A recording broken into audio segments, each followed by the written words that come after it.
काम क्युरो एकातिर कुम्लोकी ठिमीतिर अरूतिर अन्त चैतमा जन्त भने जस्तो यो जुन ढङ्गले सुनपानी गौत पानी छर्किएर रेशम चौधरी लगायतका व्यक्तिहरूलाई अहिले जेलबाट छुटाउनको निम्ति बहादुर देउबाजी तपाईलाई एउटा कुरा म सम्झना गराउन चाहन्छु। तपाईले संसदको प्रष्टममा उभिएर विगतमा केपी शर्मा ओलीज्यूको सरकारले राष्ट्रवादी प्रयोजनको लागि जारी गरेका केही अध्यादेशहरूको अहिले यो धनीहरूको मात्रै सहर हो भन्ने स्थापित गर्न खोजिएको छ। बिचरा त्यो साग बेच्ने दर्शक महानुभावहरू, स्वागत छ हजुरहरूलाई स्टार अनलाइन टिममा। आज हाम्रो अगाडि प्रत्यक्ष रूपमा उपस्थित हुनुहुन्छ पुण्य गौतमजी। पुण्य गौतमजी, स्वागत छ तपाईँलाई स्टार अनलाइन टिममा। धेरै धेरै धन्यवाद। नमस्ते। रेशम चौधरी छुटाउन सरकारले राष्ट्रपति कहाँ अध्यादेश पठाएछ, अब के होला? यो देशमा यो के भइरहेको छ हामीलाई नै आश्चर्य लागिरहेको छ। सत्ताको तुच्छ निर्गुणी खेलमा फसेको यो केयरटेकर यानी कि काम चलाउ हैसियतको सरकारले नियम कानुन संविधान ऐन सबैको बरखिलाफ मानवाधिकारका न्यूनतम सिद्धान्त मानवीय कानुन इन्टरनेसनल ल इन्टरनेसनल जुरिस्प्रुडेन्स सर्वोच्च अदालतको फैसला सबैलाई आँखा चिम्लिएर लात मारेर धोती लगाएर यसले जुन ढङ्गले रेशम चौधरी मात्रै होइन, तपाईँले त्यहाँ रेशम चौधरीको नाम लिनुभयो, जरुर अहिले लक्षित गरेको रेशमलाई हो, त्यति मात्रै होइन, इटा भट्टामा जिउँदै मान्छे जलाएर मार्ने मानव राक्षस मोहम्मद अफ्ताब आलम र जनकपुर बम विस्फोटनका नाइके सञ्जय टकला यानी कि सञ्जय शाह लगायतका अपराधीहरूलाई छुटाउन र विगतमा प्रभु शाहको काशी तिवारीवाला जुन हत्याकाण्ड भएको छ र त्यसमा उनले सुपारी दिएको कुरा आएको छ, त्यो फाइल कुनै पनि समय सर्वोच्च अदालतमा खुल्न सक्छ भ्याकेटमा भन्ने कुरा चाल पाएर उनलाई पनि गौत पानीले चोख्याउन वा एक ढङ्गले भन्ने भने अग्नि सापकोटाको जुन द्वन्द्वकालीन एउटा मुद्दा छ अर्जुन लामा हत्याकाण्डको, त्यसको पनि चिहान उधिन सक्छ, सर्वोच्चमा पेन्डिङ रहेको फाइल खुल्न सक्छ भन्ने कुरालाई त्रासदीपूर्ण ढङ्गले मध्यनजर गरेर त्यसलाई पनि सदाको निम्ति समाप्त गर्नको निम्ति र त्यसलाई कानुनत मृत्यु तुल्याउनको निम्ति यो जुन ढङ्गले सुनपानी गौत पानी छर्किएर रेशम चौधरी लगायतका व्यक्तिहरूलाई अहिले जेलबाट छुटाउनको निम्ति यी पाप दलीय ठगबन्धन भन्छु म, 5 दलीय गठबन्धन मेरो मुखबाट आउँदैन र यो पाप दलीय ठगबन्धनले जुन ढङ्गले कैलालीमा क्रूरतापूर्वक काटी काटी रेटी रेटी भाला हानी हानी हत्या गरिएका जुन अबोध बाल बालिका त्यहाँका आमा बुवा दाजुभाइ दिदीबहिनीहरूको रगतले लतपतिएको त्यो भूमि छ, त्यसलाई धुत्कारेर अहिले जुन ढङ्गले यो सरकारले अपराधको राजनीतिकरण र राजनीतिको अपराधीकरणलाई स्वीकार गरेर एक ढङ्गले भन्ने भने दण्डहीनतालाई प्रश्रय दिएर मानवाधिकारको बरखिलाफ मानवीय कानुनको बरखिलाफ हाम्रो ऐन नियम कानुनलाई आँखा चिम्लिएर जसरी चोर ढोकाबाट झस्केलाबाट अध्यादेश मार्फत राष्ट्रपति सम्माननीय राष्ट्रपतिज्यूको टेबलमा पुर्याएर त्यहाँबाट छिटोभन्दा छिटो पास गराएर निजलाई बाहिर निकालेर बहुमत पुर्याएर यो ठगबन्धनलाई बलियो बनाउने जुन प्रपञ्च गरिएको छ, खबरदार म भन्न चाहन्छु कि यो देशमा मत्स्य न्याय चलेको हो। चोरराज चौतारो साधुवा सुली भने जस्तो निर्दोष मान्छेहरू आज पनि जेलको 4 दिवारभित्र सडिरहेको चक्की पिसिरहेको अवस्था छ, तर अपराधीहरूलाई 7 खत माफ दिएर 5 खत माफी दिएर सुनपानी छर्किएर गौत पानी छर्किएर निकाल्ने जुन प्रपञ्च गरिएको छ, हामी होसियार खबरदार भन्न चाहन्छौँ र जनताले आन्दोलन उठाउनु नपरोस्। हाम्रो श्रद्धेय अध्यक्ष सम्माननीय पूर्व प्रधानमन्त्री कमरेड केपी शर्मा ओलीज्यूले स्पष्ट रूपमा तपाईँलाई थाहा छ यसबारेमा खबरदारी गरिसक्नु भएको छ र हामी के भन्न चाहन्छौँ भने हत्या हिंसा लुटपाट बलात्कार जस्ता जघन्य अपराधका केसहरू अहिले जुन ढङ्गले रफादफा गर्न खोजिँदैछ कानुनी राज्यको बरखिलाफ यो जुन ढङ्गले यिनीहरूले अध्यादेश हतार हतार जारी गरेका छन्। शेरबहादुर देउबाजी तपाईँलाई एउटा कुरा म सम्झना गराउन चाहन्छु। तपाईँले संसदको प्रष्टममा उभिएर विगतमा केपी शर्मा ओलीज्यूको सरकारले राष्ट्रवादी प्रयोजनको लागि जारी गरेका केही अध्यादेशहरूको धज्जी उडाउनु भएको थियो। संसद छलेर चोर बाटोबाट अध्यादेश ल्याउनु यो जायज हो भनेर भन्नुभएको थियो। आज हिजो तपाईँले जुन चोर औँला हिजोको सरकारलाई तेर्साउनु भयो, आज 4वटा औँला तपाईँतिर तेर्सिएको छ। म तपाईँको प्रश्नको इँटको जवाब पत्थरले दिन चाहन्छु के तपाईँले अहिले संसद छलेर अनि त्यसपछि चोर ढोकाबाट जस्केलाबाट यो अध्यादेश अगाडि बढाउनु भएको होइन र यसले संसदीय प्रणाली, बहुदलीय प्रजातान्त्रिक व्यवस्था, लोकतन्त्र, संवैधानिक कानुनको बरखिलाफ काम गरिरहेको छ कि छैन?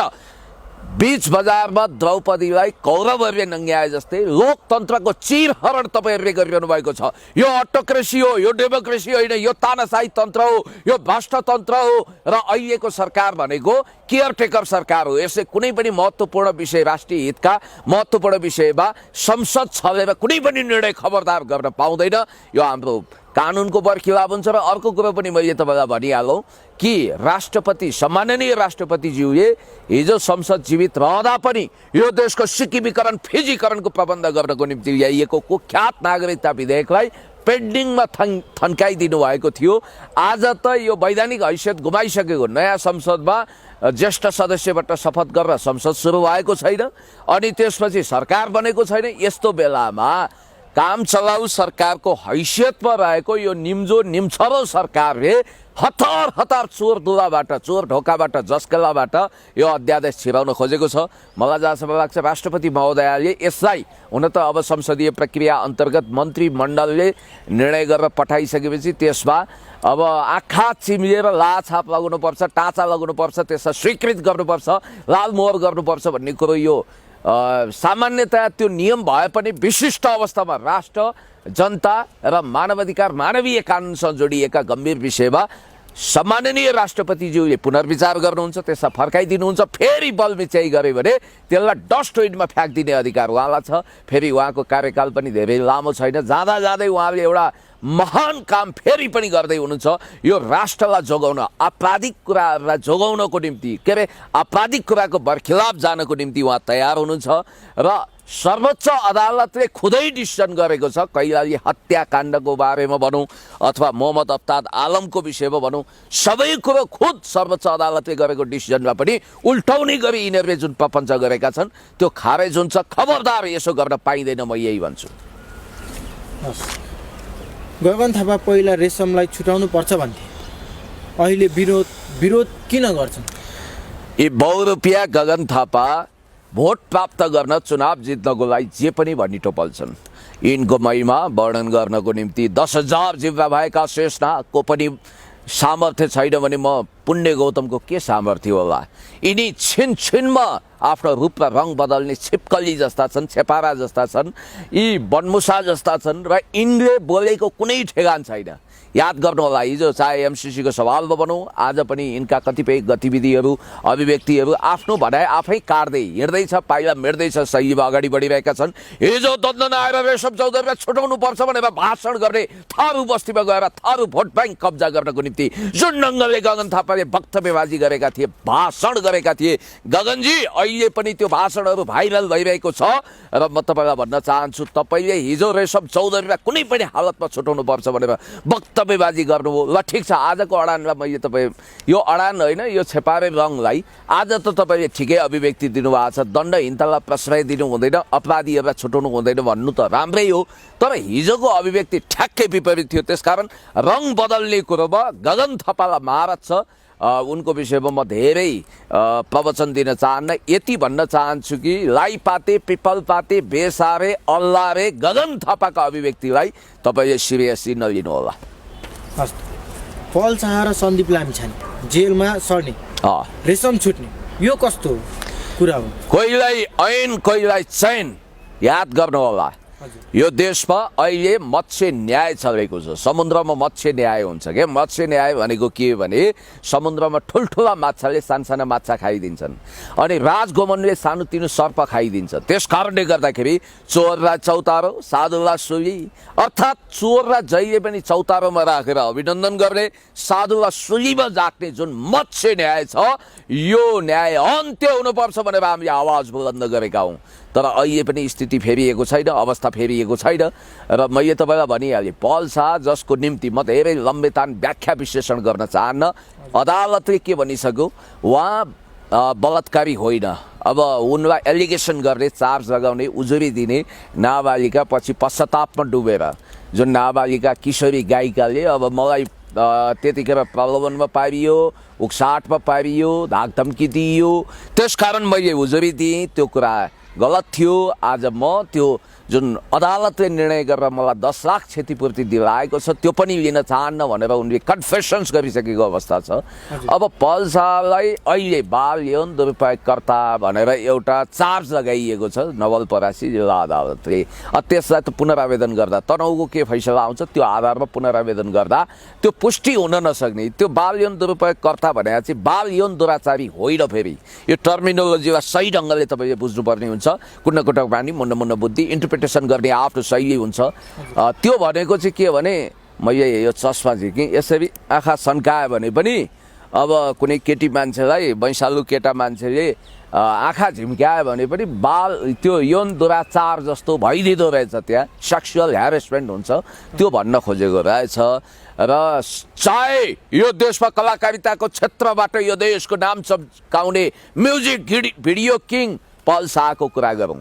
मैले फेरि पनि तपाईँलाई भने राष्ट्रको गहना मानिएका म्युजिक भिडियो किङ पल शाहदेखि 2023 अब आयोजना हुन गइरहेको क्रिकेटमा नेपालको राष्ट्रिय टिमको कप्तानी गर्दै त्यसको नेतृत्व गर्दै चन्द्र सूर्य अङ्कित महान झन्डा फहराउँदै क्रिकेटको क्षेत्रमा नेपालले असाधारण प्रदर्शन गर्ने जुन सम्भावना थियो र त्यस्तै पर उनी वर्ल्ड कप ट्रफी चुम्ने पनि सम्भावना थियो र आइपिएलमा समेत मोदीले नै प्रशंसा गरेका छन् तहल्का मचाएका सन्दीप लामिछाने आज एउटा चार्जमा यस्तै पल शाहको जस्तै अब नाबालिका करणी भनेर उनी अहिले पूर्वपक्षको निम्ति थुनिएका छन्। बरु त्यतातिर ध्यान देऊ न सरकार। काम क्युरो एकातिर कुम्लोबोकी ठिमीतिर अरूतिर अन्त चैतमा जन्त भने जस्तो यो राष्ट्रिय कलाकार अन्तर्राष्ट्रिय क्षेत्रमा तहल्का बचाएका खेलाडीहरूलाई चाहिँ सडाउने प्रपञ्च गर्छ। विभिन्न देशी विदेशी शक्ति केन्द्र आइएनजिओका धन्दा सेटहरूको बहकाउमा यो सरकार राख्छ। तर यो देशमा लुटपाट गुण्डागर्दी अपराध हिंसा गर्ने शक्तिलाई चाहिँ महिमा मण्डित गर्छ। अस्ति तपाईँले सुन्नु भएन त्यो दीपक मनाङ्गे भन्ने एकजना मान्छे रहेछन्। अब दीपक मनाङ्गेबाट सिक्नु पर्यो भनेर माधव नेपालले भन्नुभयो आफ्नो पार्टीमा भित्राइसकेपछि। माधव नेपाल र त्यो पार्टीका कथित महासचिवले के सिक्ने दीपक मनाङ्गेबाट? गुण्डागर्दी गर्न? दीपक मनाङ्गेबाट के सिक्ने? डनगिरी गर्न? अनि बियर बारमा हाम्रा चेलीहरूलाई नाङ्गो नाच नचाउन सिक्ने? हप्ता उठाउन सिक्ने? यस्तो पनि काहीँ हुन्छ। त्यस कारणले गर्दाखेरि म तपाईँलाई भन्न चाहन्छु देश विकास समृद्धिको पक्षमा हामी अगाडि बढिरहँदाखेरि यी सबै कुराहरूलाई हामी हेक्का राख्छौँ। तपाईँले सोरेआना ठिक कुरा गर्नुभयो। सन्दीप लामिछाने पल चाहिँ जेलमा सडिरहने चक्की पिसिरहने यी अपराधीहरू जो फौजदारी केसमा लागेका छन् जुन चार्ज लागेको छ फैसला भएर आफ्नो सजाय काटिरहेका अपराधीहरूलाई 7 खत माफी दिनुपर्छ भन्ने यो कुरा गलत छ। यसको विरुद्ध हामी छौँ। खबरदार राष्ट्रपति महोदयले त यसलाई कुनै पनि हालतमा यो अध्यादेश पास गर्नुहुन्न। यिनीहरूले चोर दुलाबाट कुनै पनि प्रपञ्च गरेर छुटाउने प्रयत्न नगर्नु। म यही भन्छु।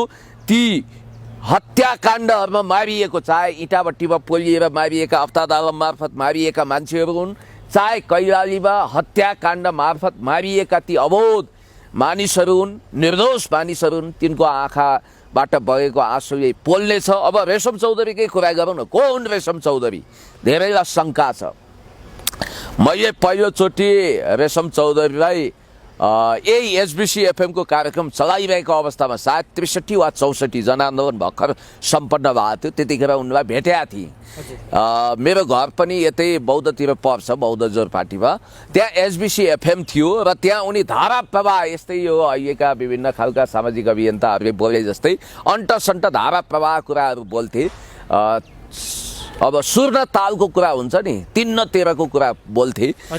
सस्तो लोकप्रियता हासिल गरेका थिए। आफूलाई बहुप्रतिभाशाली ठान्थे। करातेको खेलाडी हुँ पनि भन्थे। गीत पनि गाउँथे अनि साहित्य पनि वाचन गर्थे के हो के। अनि त्यही बेलामा पहिला उनी मैले बुझेसम्म 51-52 सालमा मभन्दा एक ब्याच पछाडि हो गएर एसएलसीमा उनी 51-52 सालतिर चाहिँ मैले बुझ्दासम्म उनी एमाले समर्थित अखिलमा लागेका थिए र त्यहाँबाट रत्नराज्य कलेजबाट उनले अखिलको 24 सदस्य पनि हुने सौभाग्य प्राप्त गरेका थिए। पछि राजावादीहरूसँग बाक्लो हिमचिम यिनको बढ्यो। त्यसपछि यिनले पूर्व प्रधान सेनापति प्रज्वल शमशेर जङ्गबहादुर राणाको श्रीमती सिन्धु राणाज्यूको गीती क्यासेट निकाल्न एल्बम निकाल्न पनि सहयोग गरेछन्। र त्यसपछि यिनी अचानक दोस्रो जनआन्दोलनपछि जातिवादी धारमा समेटिए लपेटिएर भारतीय पक्षसँग यिनको गहिरो हिमचिम बढेपछि अन्ततगतमा बिजनेस गर्ने नाउँमा फेरि आफ्नै क्षेत्र कैलालीतिर फर्किए र त्यहाँ एउटा ठुलो नरसंहार भयो। जीवनमा मैले वामदेव गौतमको आँखाबाट आँसु झरेको देखेको थिइनँ, तर त्यो नरसंहार हुँदाखेरि गृहमन्त्री हुनुहुन्थ्यो वामदेव गौतम, उहाँले त्यसको नैतिक जिम्मेवारी लिनुभयो र उहाँको आँखाबाट त्यो घटनाको सविस्तार संसदको रोस्टममा वर्णन गर्दा आँखाभरि आँसु भएका थिए। हामी सबै नेपाली रोएका थियौँ। त्यहाँ एसएसपीदेखि 4 वर्षको कलिलो दुधे बालक समेत त्यो घटनामा परेको छ। दुधे बालकको के दोष थियो बिचरा? त्यो बालकको जसो आमाको न्यानो काखबाट खोसेर भाला हानेर हत्या गरिएको छ। राक्षसहरू, मानव राक्षस। मैले तपाईँलाई भनिहालेँ, विलियम शेक्सपियरको नाटक मर्चेन्ट अफ भेनिसको पात्र सैलकभन्दा पनि खुङ्खर त्यो परपीडक, त्यो मानव राक्षस, त्यो शैतान, त्यो मोहम्मद अफ्ताब आलमलाई पनि यिनीहरूले छोडाउन खोजिरहेका छन्।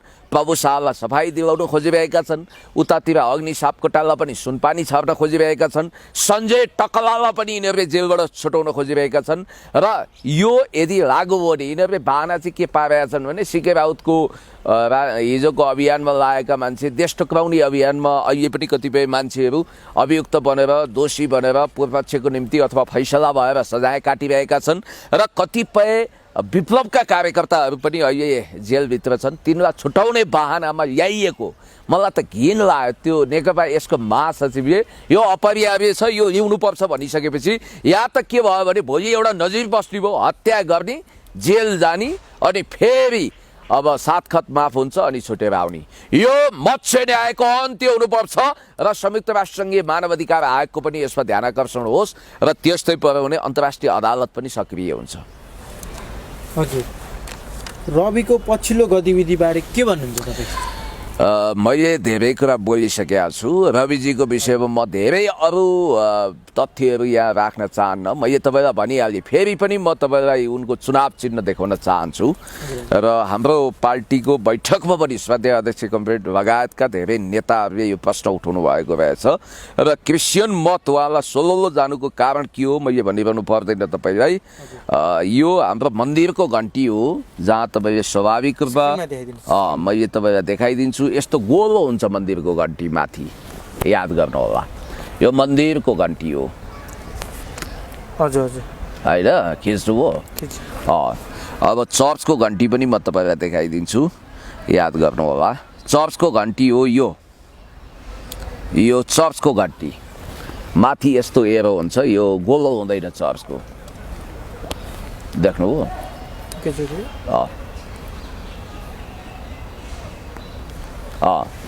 अनि रविजीको घन्टी ठ्याक्कै चर्चको घन्टीकै स्वरूप छ।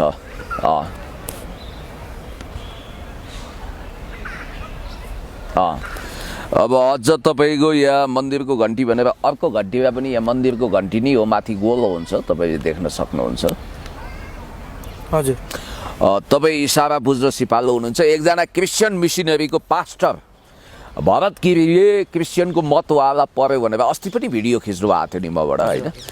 त्यो स्पष्ट रूपमा उहाँले भन्नुभएको छ। त्यस कारणले गर्दाखेरि हाम्रो वैदिक सनातनी धर्म परम्परा संस्कारलाई नष्ट भ्रष्ट गर्नको निम्ति विभिन्न भेषमा डेन्टिङ पेन्टिङ गरेर लाली पाउडर घसेर लोकप्रिय बनाएर केही झिल्के मिल्के तिल्केलाई यहाँ खटाइएको छ र विभिन्न खालका राजनीतिक कलाकारिता नाटक नौटङ्की गर्न उनीहरू सिपालु छन्, वाकपटु छन्, मान्छेलाई लट्ठ्याउँछन्, मोहित पार्छन्। तर यो देशको तपाईँलाई थाहा छ कुनै पनि साम्राज्यवादी शक्तिले त्यो देशको अस्तित्व नष्ट भ्रष्ट गर्नु छ भने उही युगोस्लाभिया भन्ने देश अहिले मानचित्रमा पनि छैन नि त। संसारको भूगोलमा त्यो अलग भएर गएको छ, विभिन्न टुक्रामा विभाजित छ युगोस्लाभिया।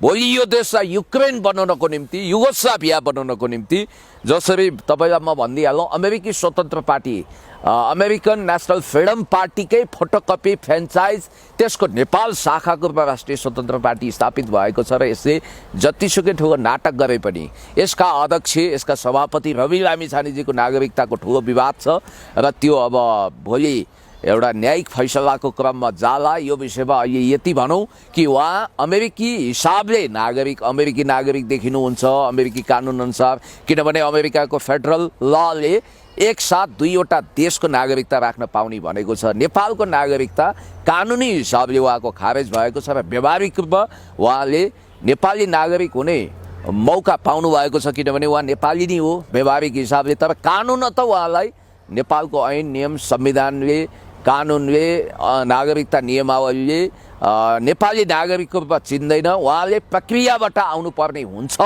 र त्यो प्रक्रियाबाट गुज्रिन उहाँले मानिरहनु भएको छैन, जिद्दी गर्नुभएको छ। बाँकी कुरो म धेरै गर्न चाहन्न। अब यति भनिसकेपछि बुझ्नेलाई इसारा काफी भने जस्तो, बुझ्नेलाई श्रीखण्ड, नबुझ्नेलाई खुर्पाको पिँड। अर्कोतिर अब बालनजीको बारेमा हिजो सेतो पार्टीले बहुत राम्रो स्टोरी गरेको थियो। काठमाडौँमा 1850-60 जुन ब्रिटिस पत्रकारहरू हुन्छन् त्यतिखेर पनि त्यता त मिडिया फस्टाएको थियो।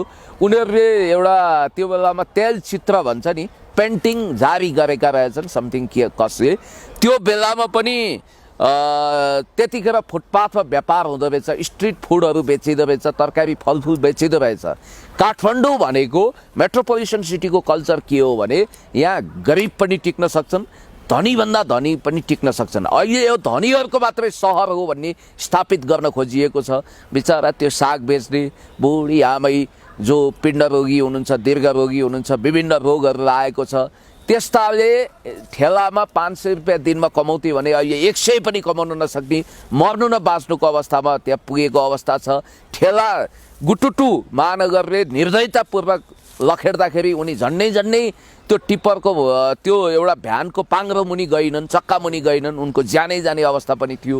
र अहिले धेरैको रोजीरोटी खोसिएको छ, धेरै मान्छे बेरोजगार भएका छन् र मध्यम वर्गहरूले जो मान्छे अब अलिकति बार्गेनिङ गरेर 2 पैसा सस्तोमा सडकमा किन्थे, कमसेकम 2 घन्टा बिहान बेलुका व्यापार गर्न छुट्याइदिए भए हुन्थ्यो।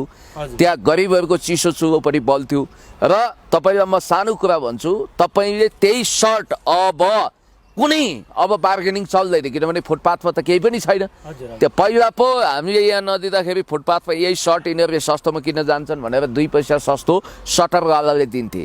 अब त फुटपाथ छैन भन्ने बित्तिकै के भइदिन्छ भने तपाईँले बाध्य भएर 200 को कपडालाई 500 मा किन्नुपर्ने हुन्थ्यो। पहिला सडकमा तपाईँले 150-200 मा पाउने कपडालाई मैले उदाहरण दिएको।